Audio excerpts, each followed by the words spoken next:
power had been turned off the night we left.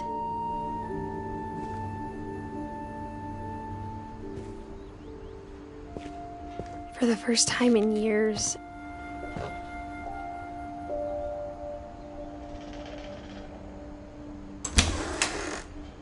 I felt like I was home.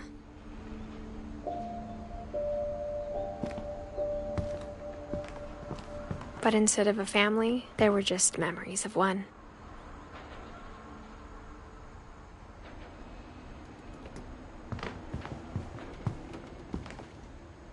Like how after Louis started working at the cannery, we all got sick of eating salmon.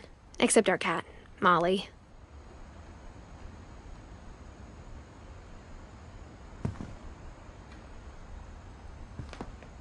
Or how only one restaurant would deliver to our house, so we had Chinese a lot.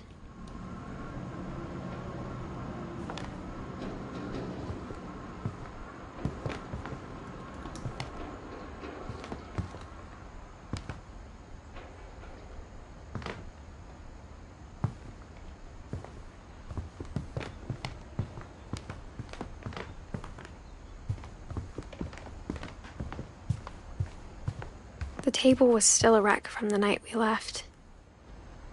It was like a bomb had gone off, killing everyone but sparing the furniture.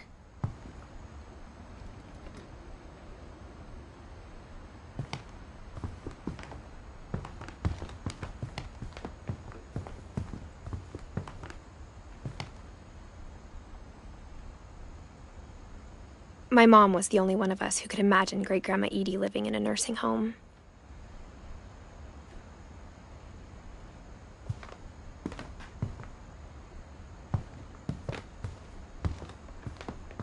Nothing in the house looked abnormal.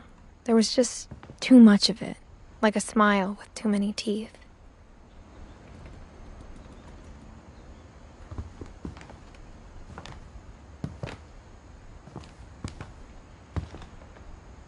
Even the fireplace had a story. Edie told me the bricks came from the original house, after it sank.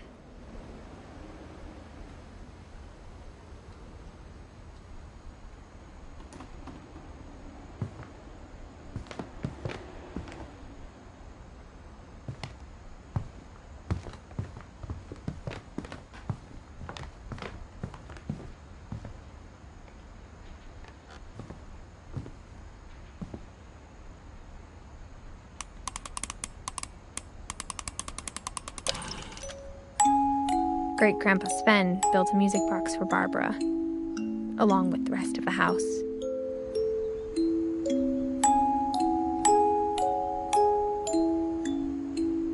Mom always told me to stay out of the basement, so I wasn't too surprised when the key didn't fit.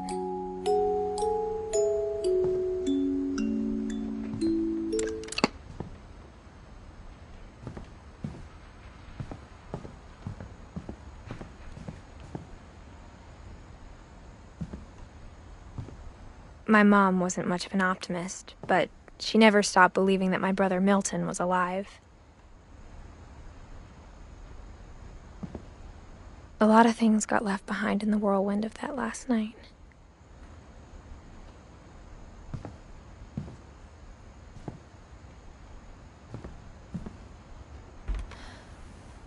Edie told me once that every Finch who ever lived is buried somewhere in the library.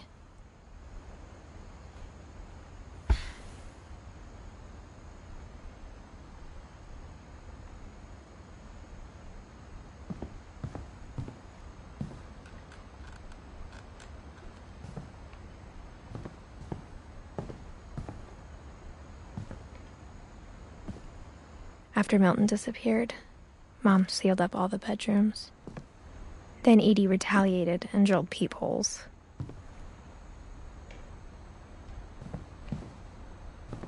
I spent a lot of time playing in Great Uncle Walter's room. I think my mom sometimes regretted not sealing it up.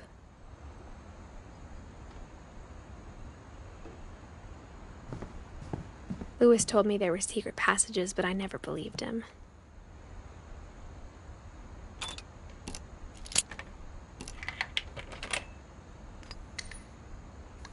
Turns out, My mom was really good at keeping secrets. Now it was time to find out what my mom had been afraid of.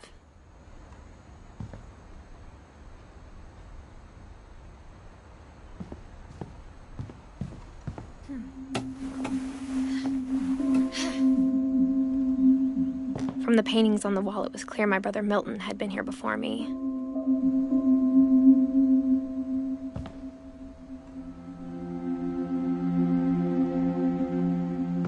Reading this, maybe it sounds like I had a plan.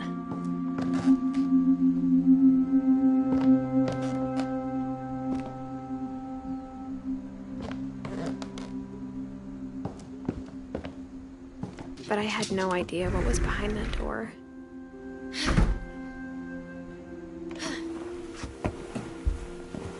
Just like I had no idea where all this was gonna lead.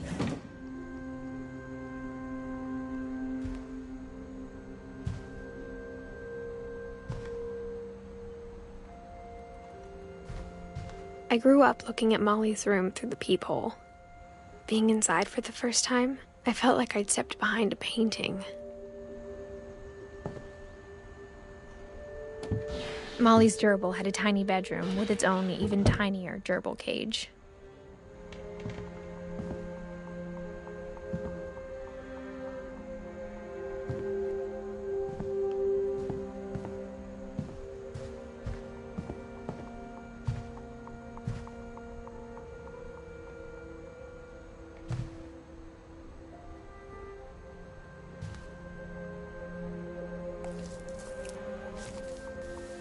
December 13th, 1947.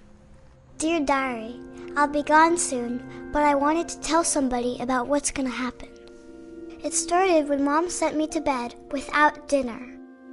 I woke up and I was starving, so I looked around for something to eat.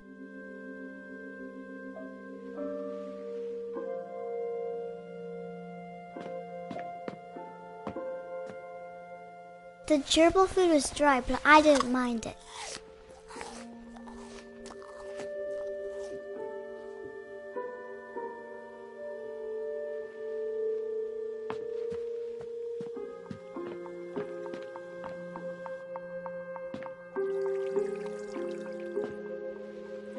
I thought about eating Christopher, but I held back.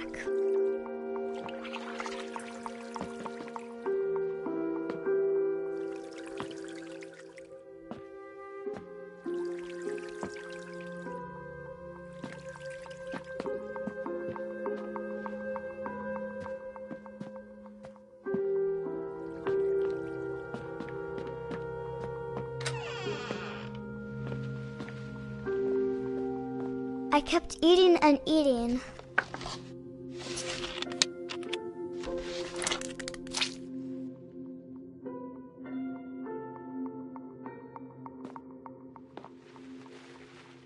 I ate a lot of things that night.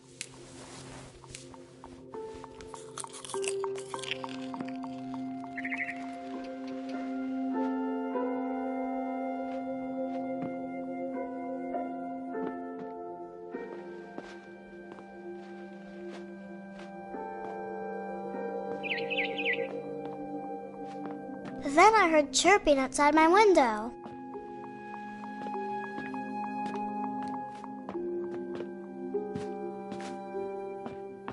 It was a barn swallow going back to her nest. I reached out for her.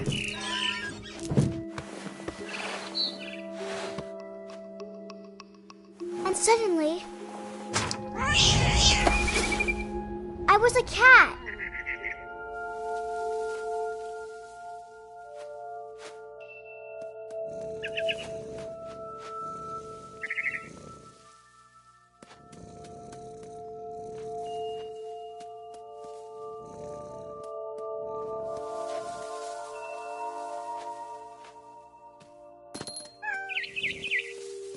I tried to be quiet, but the bird was really scared.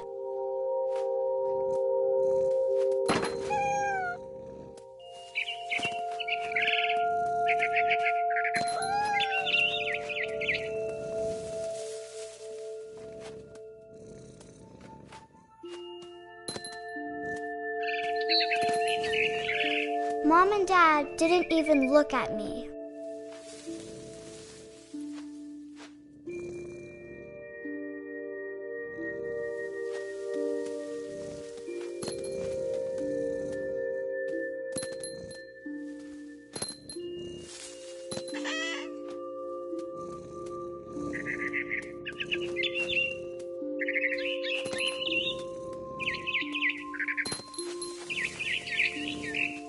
I jumped and I almost got her.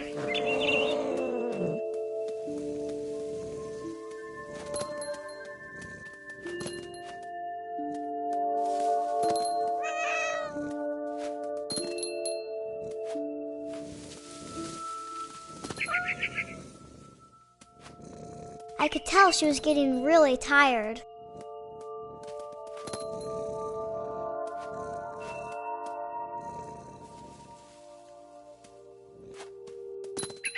Now I was up in the big tree.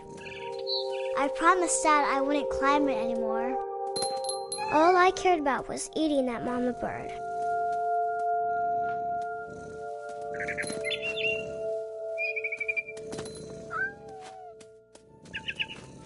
I gobbled her up.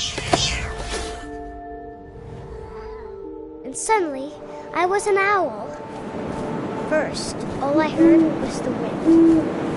Then I heard little teeth nibbling in the grass.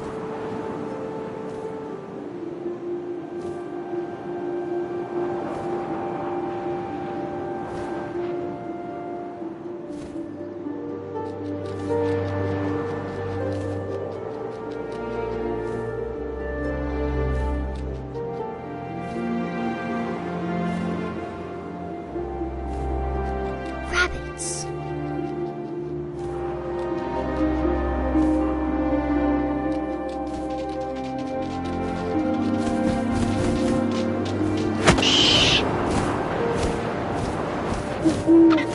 I imagined his face looking up and seeing mine through my talons. I swallowed him up, and I didn't chew one bit. Then I flew off to find something bigger.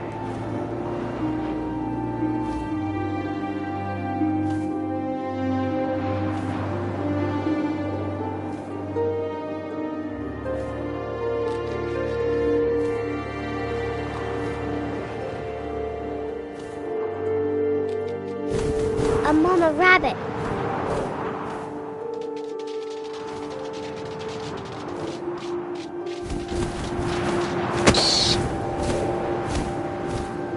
She was almost too big to carry. I started choking, but I couldn't stop eating. And suddenly, I was a shark.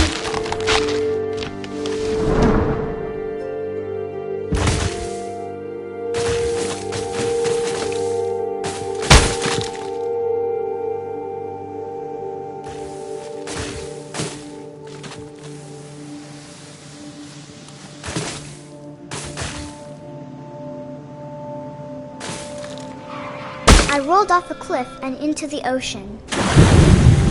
Now, I was hungrier than ever.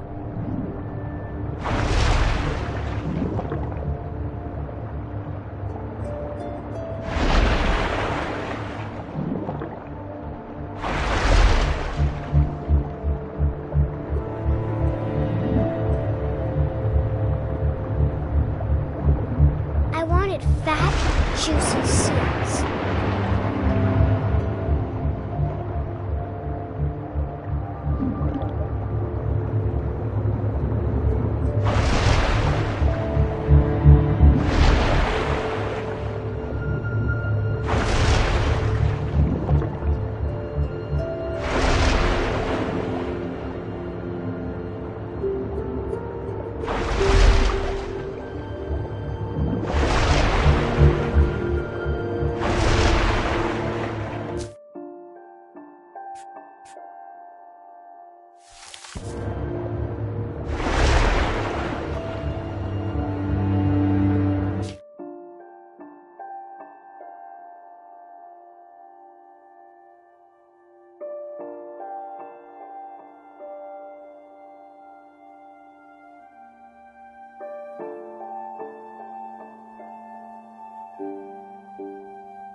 Opened my eyes, everything had changed.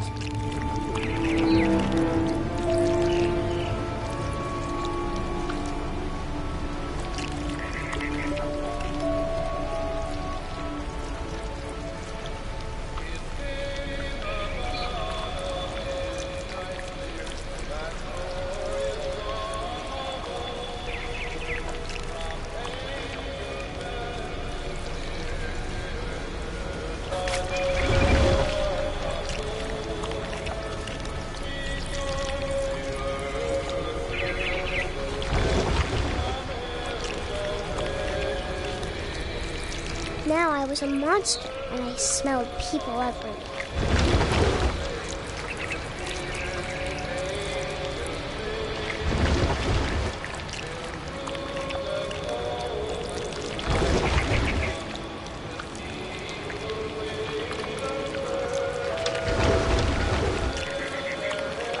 I was big, but I moved real quiet.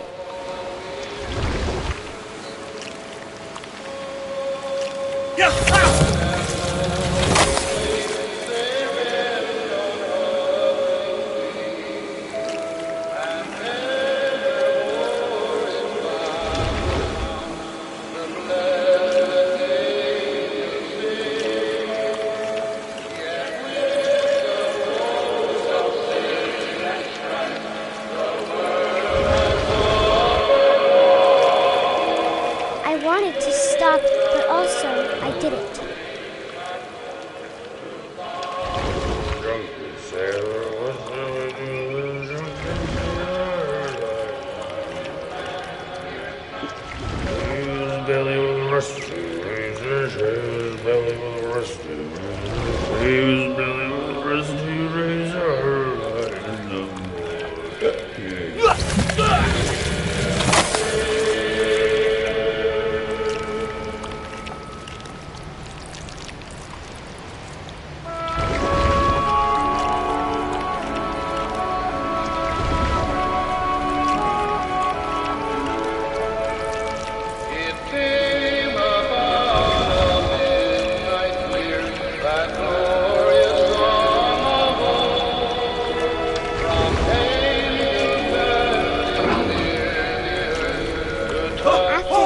Passenger, I was still hungry. And to cross the water, I smelled something new. Something I had to have, so I swam towards it.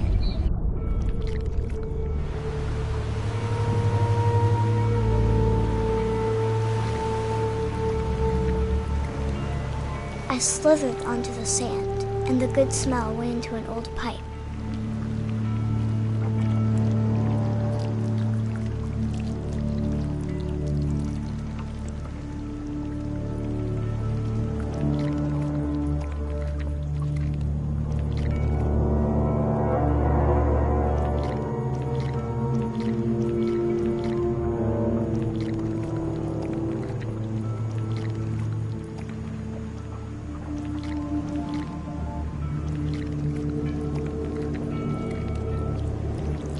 I got closer and closer.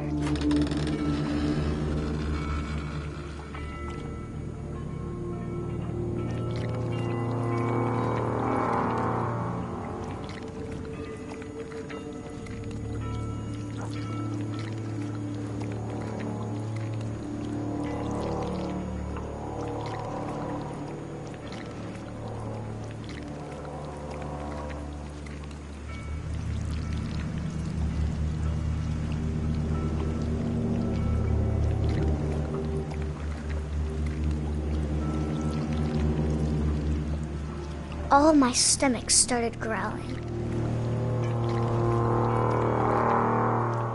And suddenly, I was me again. I held my breath for a long time, but I couldn't hear anything. I think it's waiting for me to fall asleep. But it's not going to wait much longer. It needs to feed, and we both know I will be delicious.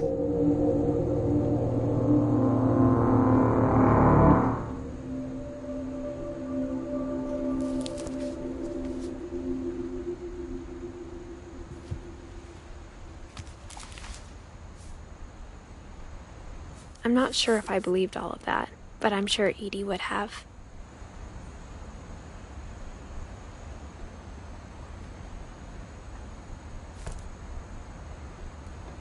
I got the sense Edie had spent a lot of time here, before my mom sealed the doors.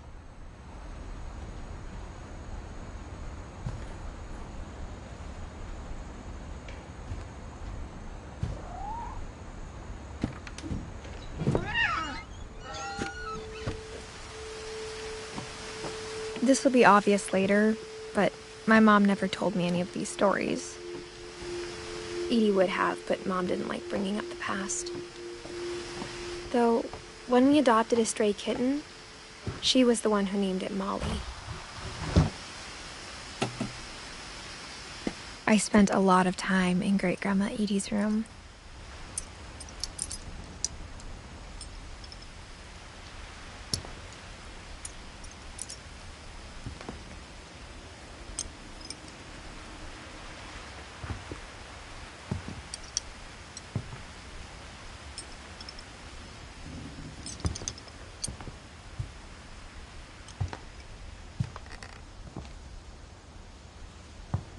Her room was like a museum.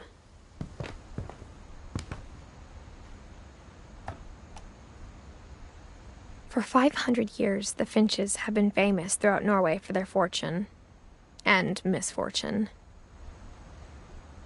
Odin Finch buries the latest victims of the family curse, his wife Ingeborg and their newborn son, Johann. On January 7th, 1937, he set sail with his family and his house, hoping to leave the curse behind. But 40-foot waves off the coast of Washington send the house and Odin to the bottom of the sea. Odin's daughter Edie, with husband Sven and baby Molly, step ashore on their new home, Orcas Island. Odin Finch is the first to be buried in the new family cemetery.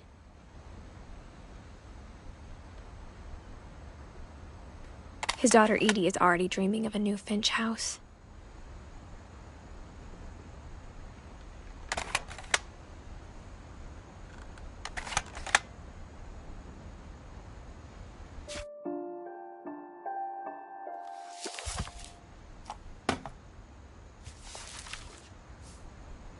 Whatever's wrong with this family, it goes back a long ways.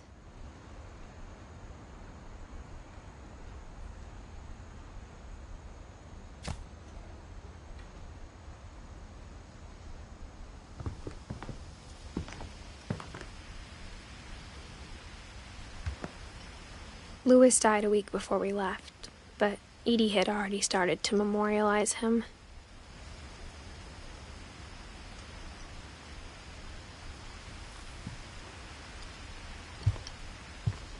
When Edie told people Sven was killed by a dragon, she could also have said he was building a dragon-shaped slide that collapsed. She could have, but she didn't.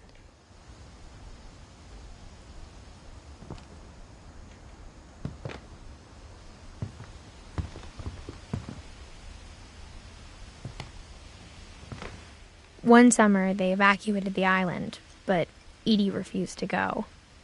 For a few weeks, she was a celebrity.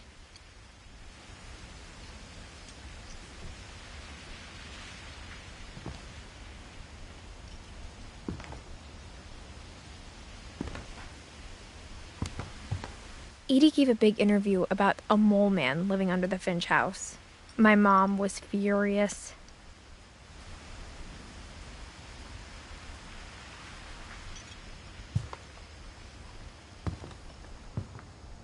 Even in her 90s, sometimes Edie seemed a lot younger than my mother.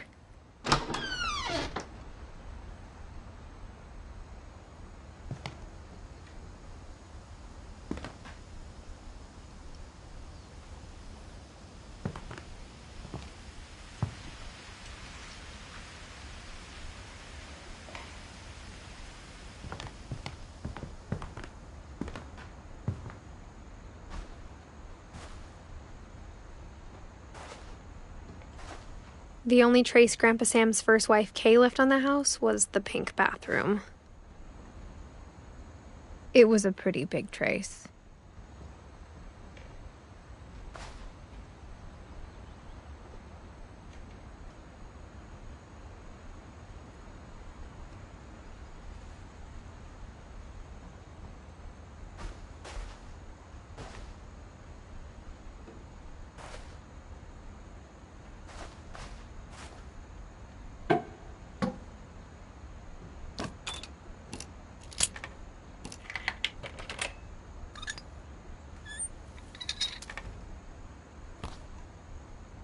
There's a secret in this bathroom. It's in the last place you would look.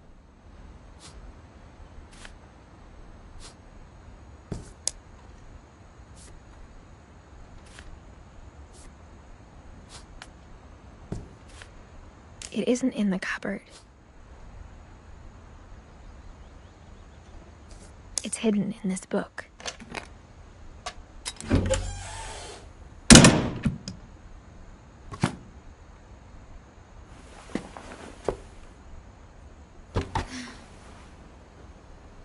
Sven gave Sam an old camera he'd refurbished. He never put it down.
I knew Grandpa Sam had a twin,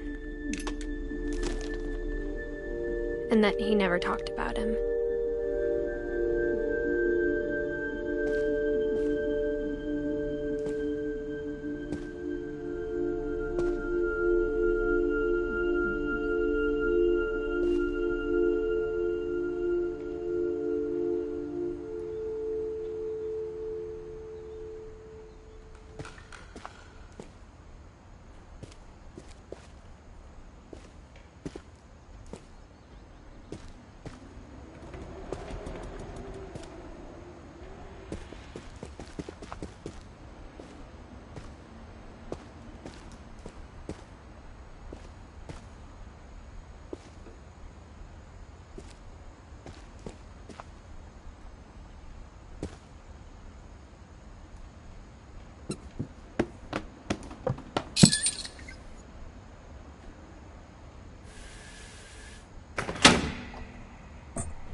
I guess my grandpa didn't like history any more than my mom did.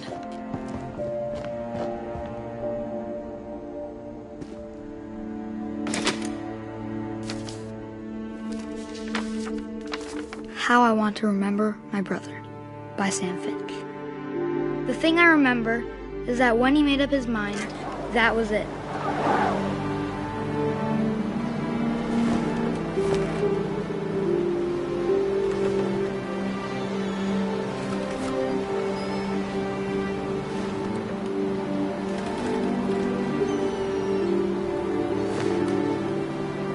My brother said he'd die before he ate another mushroom, and he did.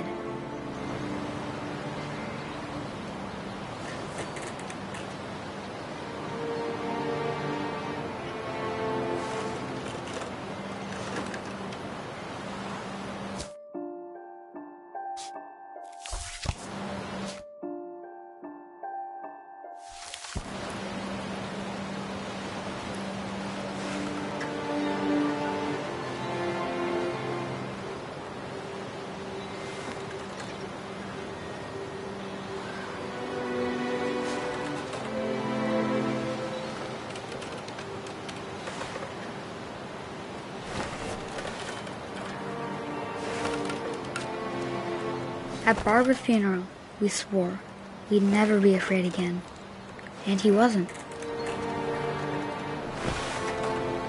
I think Calvin always wanted to fly.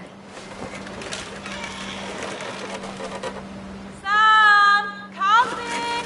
Dinner's ready! Coming! But that day, he finally made up his mind to do it. I told him going around was impossible. Maybe if I hadn't said that.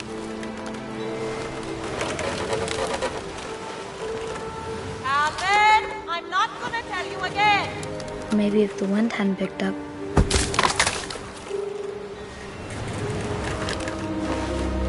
Then maybe he'd still be here. But I doubt it. I think he'd already made up his mind. That's what I want to remember about my brother.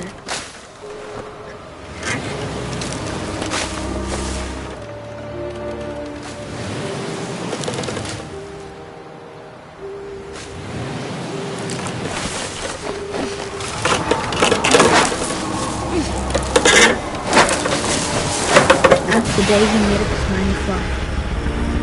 And he did.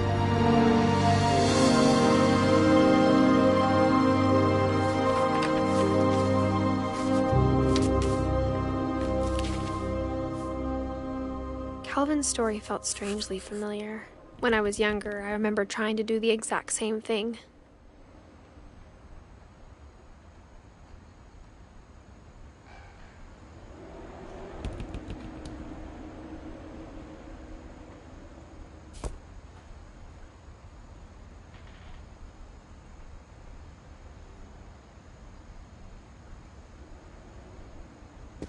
After the funeral, Edie roped off Calvin's half of the room.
Mom said Grandpa Sam enlisted at 18 and never set foot in the room again.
The passages were a pretty tight fit.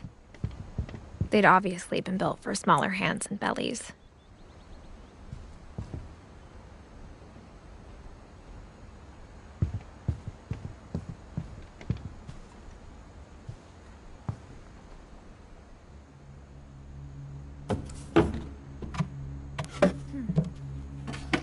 Growing up, I always thought of Barbara as a child star.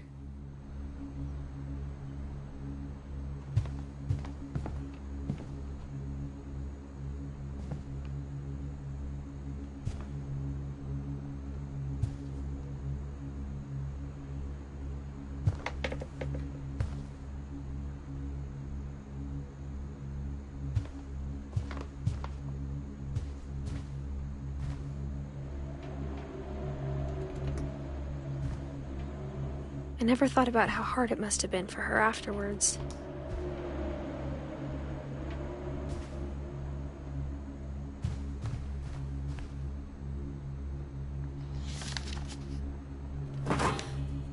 Of all the stories people wrote about Barbara's death, I'm surprised Edie saved this one.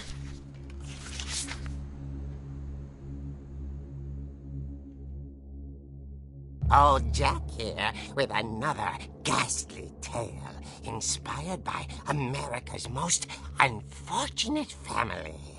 I'm calling it The Surprise Ending of Barbara Finch.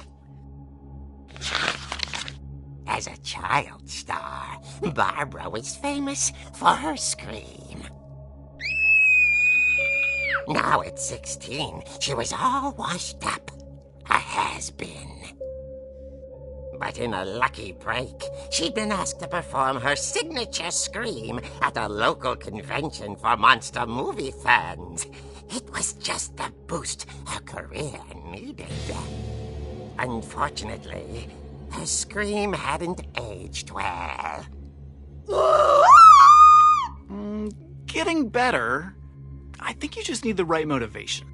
Her biggest fan and current boyfriend, Rick, was about to demonstrate when... Now that was a great scream. It was Barbara's father, Sven. He'd slipped into a table saw and had to be rushed to the emergency room. So Barbara got stuck babysitting her youngest brother, Walter. Her convention comeback was cancelled. Okay, I'm hearing frustration, but I'm not hearing terror. What if I tried... A gang of hoodlums in Halloween masks have been terrorizing Orcas Island tonight. Police are urging residents to... That came from the basement. You're right! Also, I loved your delivery on that. Why is your basement door locked? Because my dad likes making puzzles and secret passages.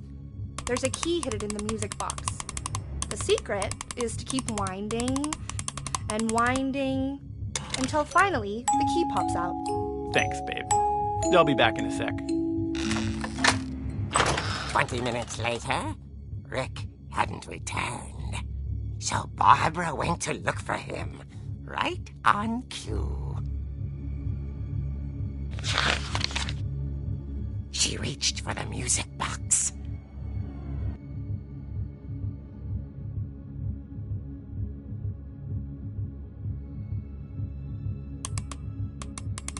And as she wound the key, she listened for Rick, but the house was silent.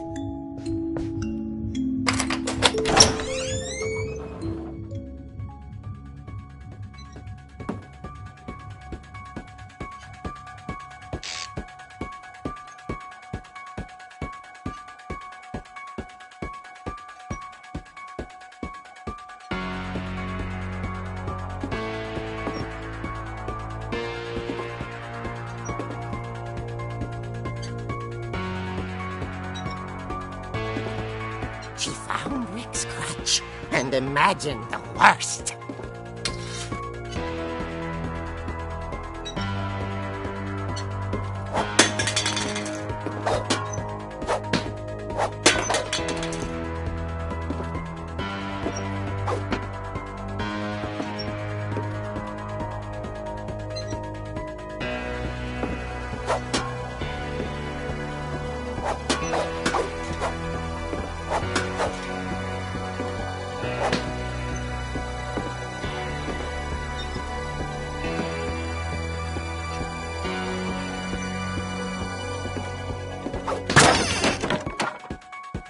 The gang's leader is the infamous Hookman killer, Dr. Carl Hamill, who impaled and then ate his family 10 years ago tonight.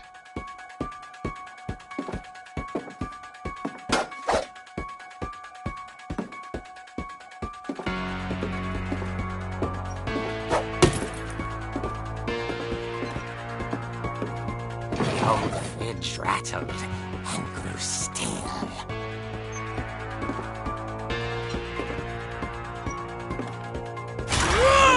Oh dear!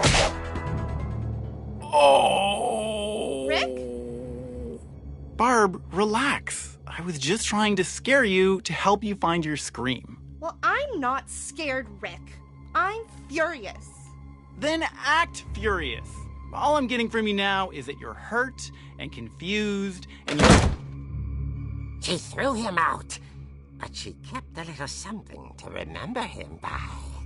Barb, have you seen my other crutch? And she was still holding it when she fell asleep watching the late picture show. Hours later... Barbara! Walter, what's going on up there? Ah! Okay, I'm coming up, but if this is a trick, you're dead, Walter.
Walter had vanished, but his bedside radio was still on.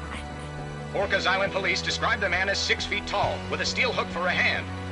Residents are urged to lock all doors and windows and notify the police of any suspicious activity. Barbara turned, saw the hook man, and was speechless. He was quite smashing.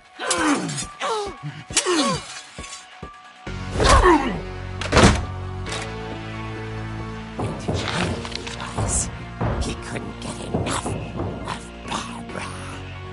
Okay, Barbara, there's gotta be another way out of here.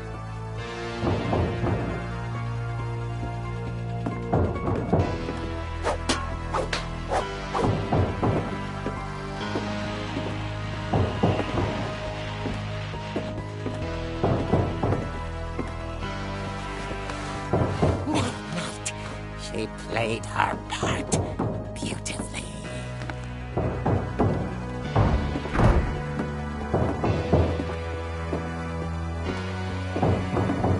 Molly's door hadn't been opened in years. The hinges groaned.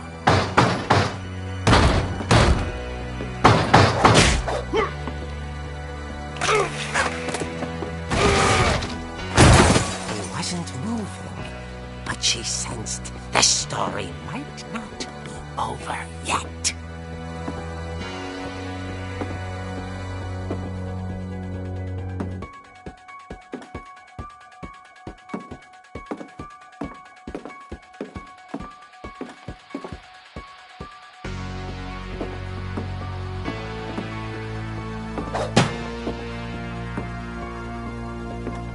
The hookman had vanished. She listened for his breathing, but all she heard was...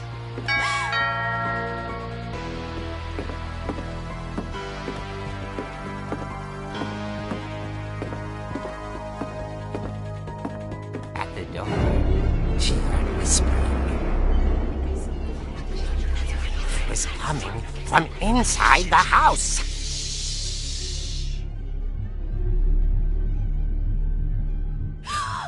Oh dear. The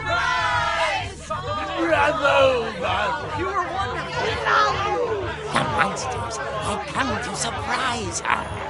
For Barbara, it was a dream come true. Then she saw what kind of monsters they were, and she realized what was about to happen. She was going to be famous. And with her final breath, Barbara Finch gave the performance of her life.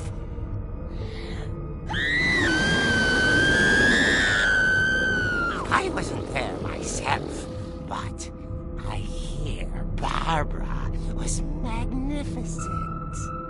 Poor girl. She had a taste for stardom. But unfortunately, so did her fans. Of course, the police blamed it all on poor Rick, who disappeared the same night. And little Walter? Hiding under his bed the whole time. He took it all pretty hard, but that's another story. As for Barbara, tucked inside the music box is all they ever found of her. Her ear. Now that's what I call a real eerie tale.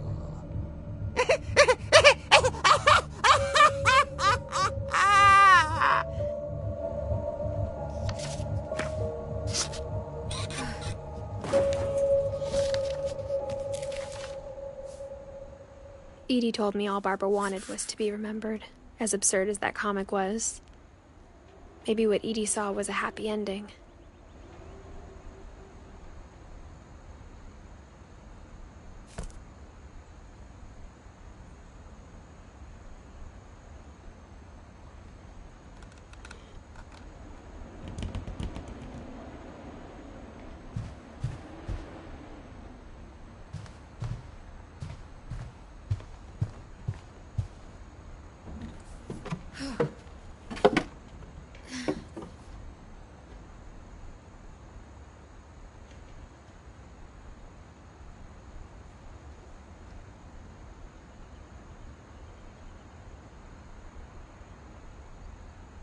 I guess now I know why Mom didn't like me playing with the music box.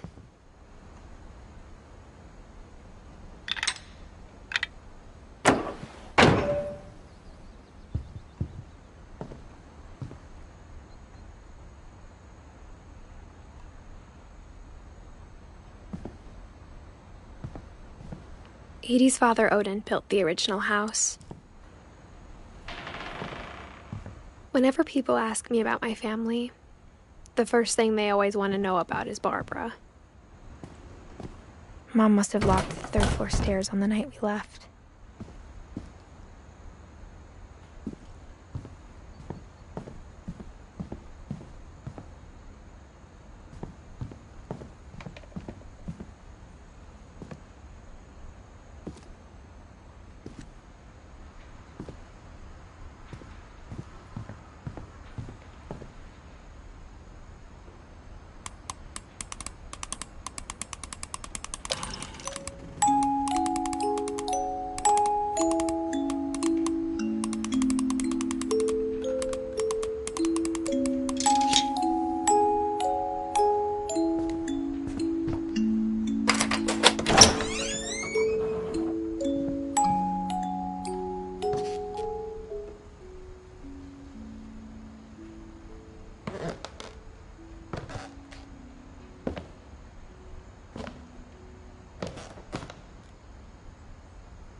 Mom said the basement was off limits, unless I wanted another tetanus shot.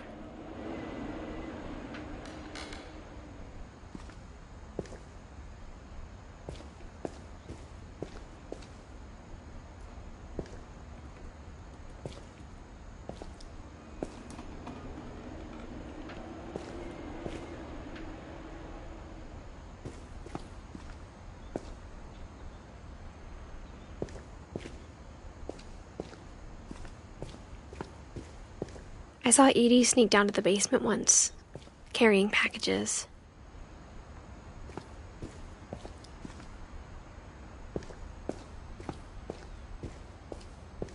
I thought maybe she was hiding presents.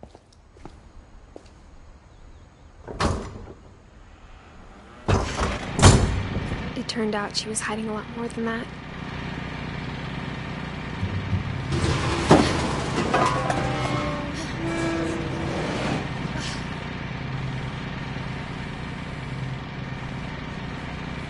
I remember asking Mom once about where Walter had gone. She said after Barbara died, he got as far away as he could. If there's a pattern in all these stories, I think it's that none of us has gotten very far.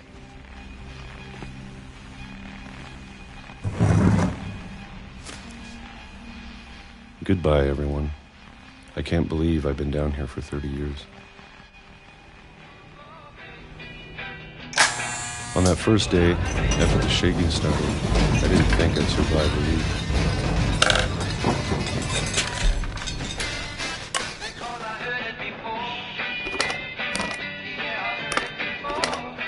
But after a few days, I settled into a routine. That's what kept me sane. Having a schedule, living for today. I always expected to be dead tomorrow. But if you wait long enough, you get used to anything.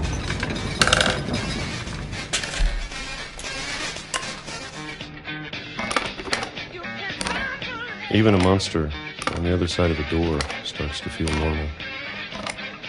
Almost friendly.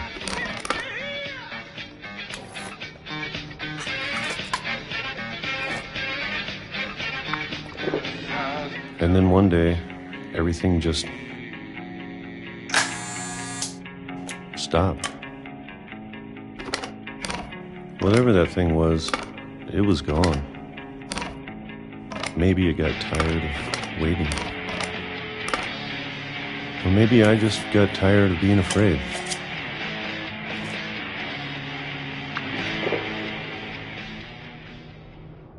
It's been a week now, the longest in 30 years. I'm done waiting. I have to leave while I still can.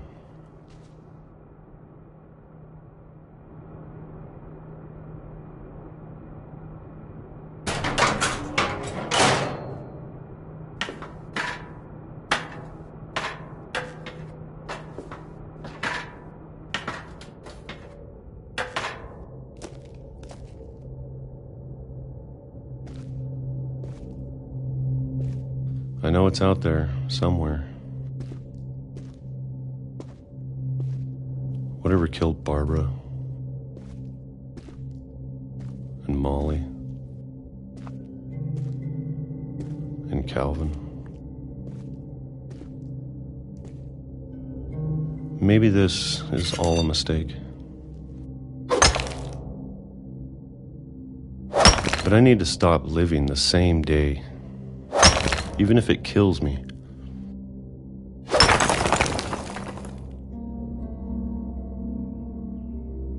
Whatever's out there, I want you to know I'm ready for it. I'm going to appreciate all of it, especially the food. I don't mind if I only have a year left, or a month, or a single week. I'd be happy with one new day. I can already imagine the sun on my face.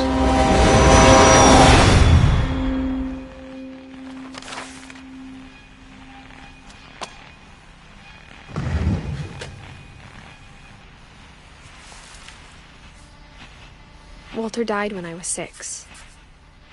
I can't believe my mom never told me he was down here.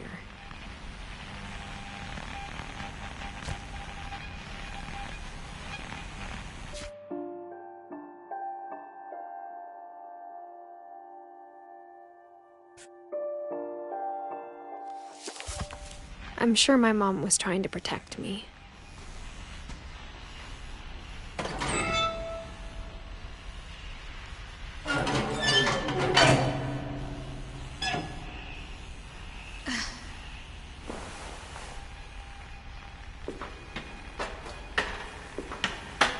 Maybe she was afraid I'd end up like Walter. But if she never told me about an uncle under the house, I can only imagine what else she was hiding. I don't want to make the same mistakes she made.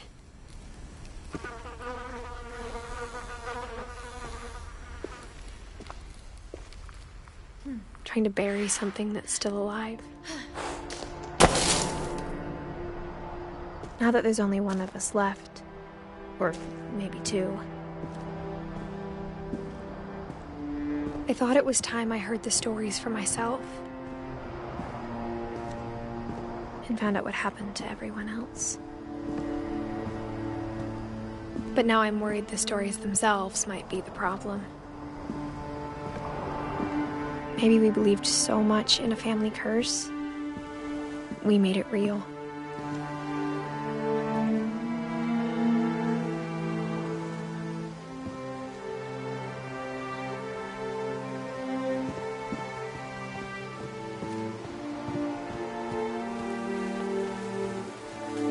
I don't know if I should even be writing this.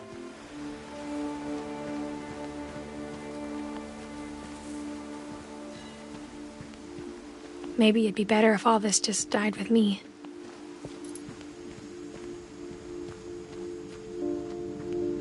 But I thought you should know about your family.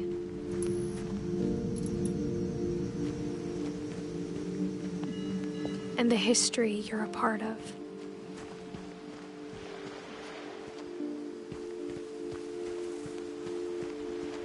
Though to be honest, I feel as lost as you probably do right now.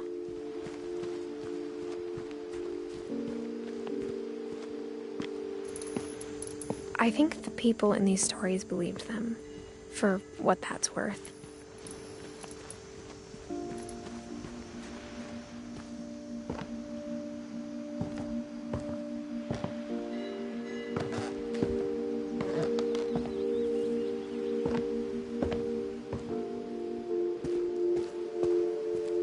And when you look at the house, that history of imagination and stubbornness and madness, any of it seems possible.